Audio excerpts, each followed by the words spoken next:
निरूपण आपने नहीं किया, व्याख्या आपने नहीं किया, ठीक ना, व्याख्या नहीं किया। भगवान आपकी दृष्टि में अमोघ हैं।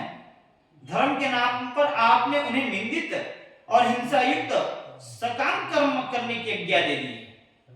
भगवान को आपने जिसने दर्शाया है वह पशु हिंसा युक्त है, सकाम, वैसे आपने संदेह मूर्ख लोग आपके वचनों से पूर्वोक्त उस कर्म को धर्म मानकर यही मुख्य धर्म है ऐसा निश्चय करके निषेध करने वालों के वचनों को आपके वचनों को ठीक नहीं मानेंगे। ब्याह जी आपकी दृष्टि अमोघ है, आप इसे क्यों भूल रहे हैं कि आप जो भगवान पुरुषोत्तम को कड़वा अवतार आपने अजन्मा होने पर भी जगत के कल्याण के लिए जन्म ग्रहण किया है, इसलिए आप विशेष रूप से भगवान को यदुवंश शिरोमणि श्री कृष्ण की लीला कथा का वर्णन अथवा कीर्तन कीजिए।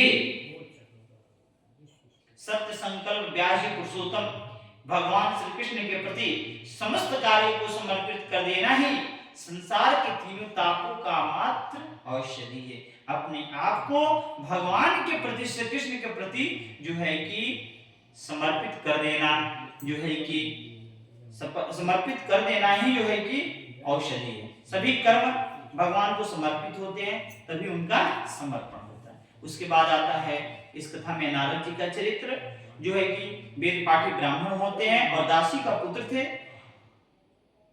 कौन थे नारद जी?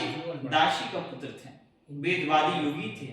वर्षा ऋतु पर एक स्थान पर वो चतुर्मास कर रहे थे। ये चतुर्मास चल ही रहा।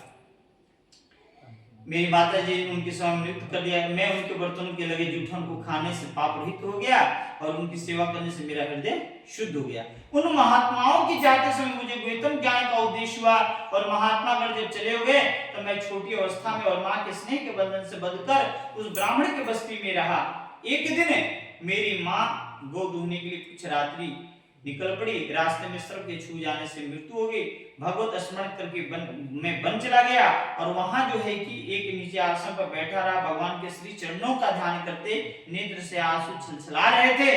तब हृदय में धीरे धीरे भगवान प्रकट हो गए, किंतु सहसा उन्होंने देखकर मैं विकल हो गया, आसन से उठ खड़ा हुआ। अतृप्त समान भगवान को उसी समय आकाशवाणी हुई, हमें खेद है, इस जन्म में तुम मेरा दर्शन नहीं कर सकोगे। अल्पकालीन संत सेवा में ही तुम्हारी बुद्धि और चित्तवृत्ति होगी, तब तुम इस प्राकृतिक मलिन शरीर को छोड़कर के मेरे पार्षद बनोगे।